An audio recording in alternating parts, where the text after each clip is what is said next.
वहीं दिल्ली के मुख्यमंत्री रेखा गुप्ता ने बूढ़पुर स्थित अपना घर आश्रम के 12वें वार्षिकोत्सव और संस्था के रजत जयंती समारोह में शिरकत की। ये संस्था पिछले 26 सालों से बेसहारा, निराश्रित और अस्वस्थ लोगों की सेवा में जुटी हुई है। रिपोर्ट देखें।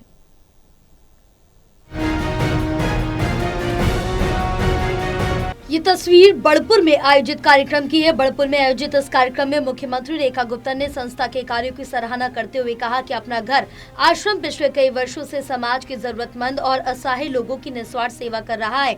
वर्तमान में इस संस्था के देश भर में 70 से अधिक केंद्र संचालित हो रही हैं और विदेशों में भी इसकी सेवाएं लगातार विस्तार पर रही है। इस मौके पर मुख्यमंत्री रेखा गुप्ता ने कहा कि अपना घर आश्रम जिस तरह से बेसहारा और निराश्रित लोगों की सेवा कर रहा है, वो वास्तव में समाज के लिए प्रेरणा है। ऐसी संस्थाएं मानवता की सच्ची मिसाल है और सरकार भी इनके साथ मिलकर जरूरतमंद लोगों की मदद के लिए प्रतिबद्ध है।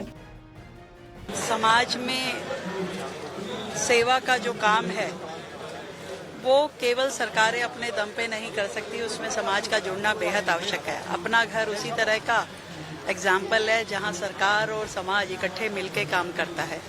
वो बेसहारा, वो आश्रित, वो पीड़ित बहनें जो कहीं ना कहीं समाज से अलग हो जाती हैं, छूट जाती हैं, तकलीफ में होती हैं, पीड़ा में होती हैं, उनको अपना घर से जोड़ करके उनकी सेवा करना, उनको स्वास्थ्य लाभ देना, उनका केयर करना, उनकी रोजी पूरा उनकी दिनचर्या को चलाना, ये अपने आप में बहुत बड़ा सेवा का प्रकल्प है। मैं शुभकामनाएं देती हूँ ऐसे संस्थान को और सरकार की ओर से भी मैं ये इंश्योर करूंगी कि इस तरह के सारे संस्थान ठीक ठाक चले और उनको किसी भी तरह की कोई कमी ना आए और जितनी जरूरत है और संस्थान बनाने की उसे भी हम बनाएंगे।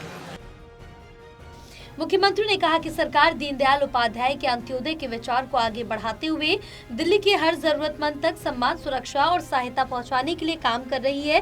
कार्यक्रम में वरिष्ठ भाजपा नेता श्याम जाजू, सांसद योगेंद्र चंदौलिया और विधायक राजकरण खत्री समेत कई गणमान्य लोग मौजूद रहे। इस मौके पर मुख्यमंत्री रेखा गुप्ता ने कहा कि सरकार का प्रयास है कि समाज के अंतिम व्यक्ति तक मदद पहुंचे। टोटल टीवी के लिए प्रणय शर्मा की रिपोर्ट।